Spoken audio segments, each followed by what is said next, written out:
Kita berunding, ada guru bercerita di zaman dulu, katanya ada orang begawi motong karit malapa subuh tulaknya motong karit nih mun kada sesubuhan kada begetah lagi, jadi motong sesubuhan pakai sepeda ditinggal di muara jalan, sidin memotong di tengah kabun.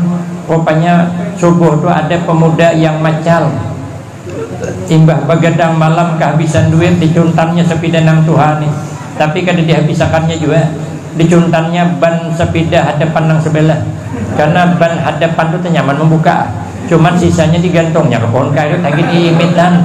Jadi nang Tuhan ini begitu bulik motong karet cari sepeda kadeda, alhamdulillah jenang Tuhan, ya Allah, walaupun hari ini sepeda ku hilang, tapi pernah aku kau titipkan sepeda, nyaman bersepeda, alhamdulillah. Itu orang kada mau rugi itu. Jangan mengeluh, syukuri yang sudah ada. Sekali cari-cari ternyata ada bergantung di pohon karet, dilihat bannya pulang hilang sebelah. Oh jangan Tuhan, alhamdulillah ya Allah, kau kirimkan maling yang cukup pengertian.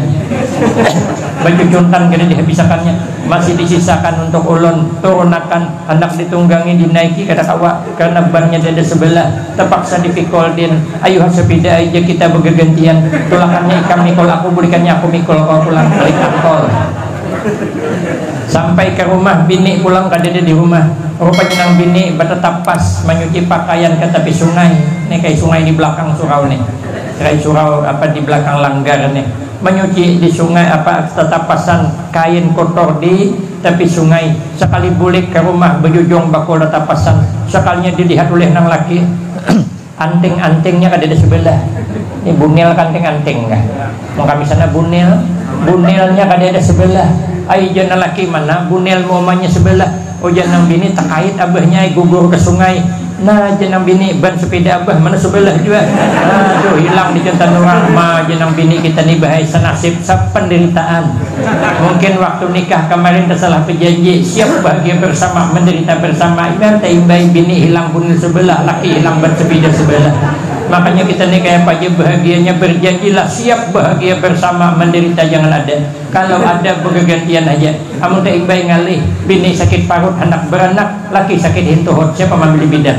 Makanya bagus bergantian aja. Makan tengah hari sama-sama berpikir baik tapi kada berunding. Nang bini tak pikir maras, laki ku motong sepeda kada motong karet kada bersepeda. Bagus jenang bini anting-anting nang sebelah ni ku jual aja ke pasar, duitnya tukarkan ke ban sepeda sebelah. Maraha ulun kada bebunil, asal abahnya motong karet pakai sepeda bannya dua belah. Nang laki berpikir jua maras bini ku bunil sebelahnya. Napa pulang je tetangga di sebelah bini orang rumah ke bunil sebelahnya. Baik aku mengalah aja nang laki ban sepeda nang sebelah ku jual ke pasar, duitnya tukarkan ke bunil sebelah. Tapi kada berunding, sama-sama baik tujuannya. Esok tulakan ke pasar nang bini berbungkus bunil, nang laki besahan sepeda. Nang laki berjual ban sepeda tukar bunil sebelah. Yang bini bertukar berjual bunil tukar ban sepeda sebelah. Sampai ke rumah kiting-kitingan sebelah seorang pulang. Baikin tujuannya salah juga. Makanya Nabi mengajarkan kepada kita selalulah bermusyawarah, selalulah minta pendapat, selalulah berunding. Setelah disetujui, Nabi menghadap Allah berulang kali, menawar sebanyak 9 kali.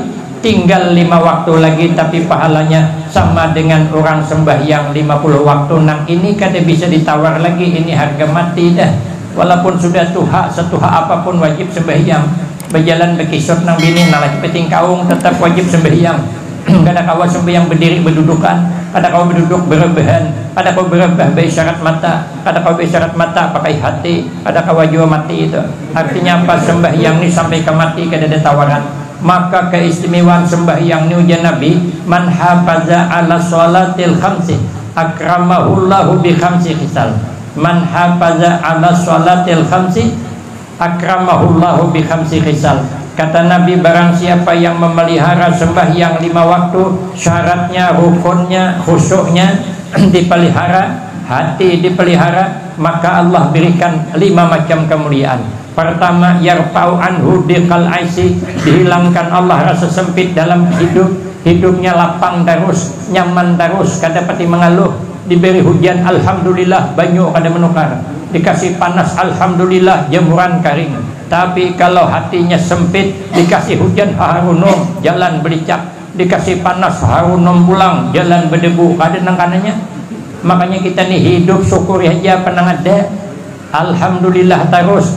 Dijadikan Allah kita sugih alhamdulillah, kada sugih sabar ay. Jangan minik mikirakan gitu. Kenapa orang nih maka minik memikirkan gitu? Karena kadang-kadang keinginan tuh pada diukur-ukur. Orang keinginan tuh ukur dengan kemampuan. Pandang fungsi jangan gengsi. Ini terlalu memaksakan keinginan di luar kemampuan itu, makanya paning kepala. Kayak panak lapang perasaan. Amun selalu memaksakan kehendak, keinginan kita ini bertane banyak juga.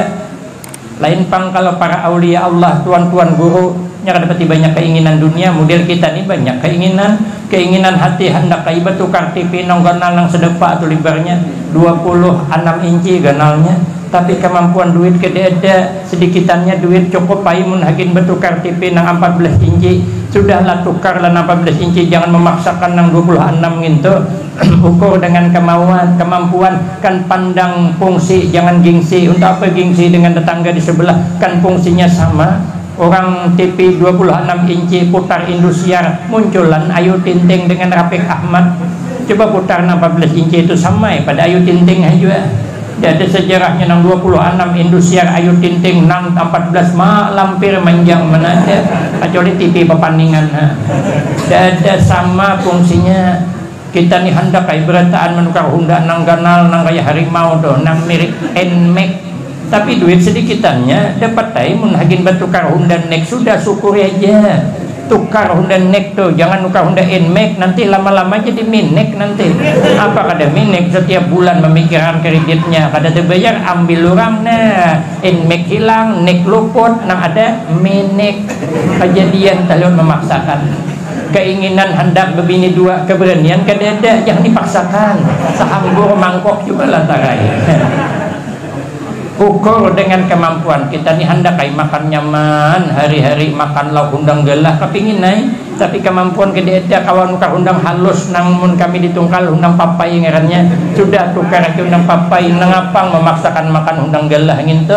Hasilnya kan sama, fungsinya sama. Nang sikong makan lauk undang gelah, imbah makan kan kanyang. Nang makan lauk undang papai, imbah makan kanyang juga. Isok sama-sama sakit parut, behira di parit, behira di sungai ini. Nang sikong seberang sana, sikong seberang sini, hanyut ke muhara. Nah, tersangkut jerambah, teganding dua itu bedakan mana hasil undang gelah, mana papai. Mana dapat membedakan. Makanya kita ini terlalu memaksakan keinginan, akhirnya banyak masalah. Tapi kalau sembahyang dijaga, dipelihara, insya Allah kita selalu keinginan ukur dengan kemampuan.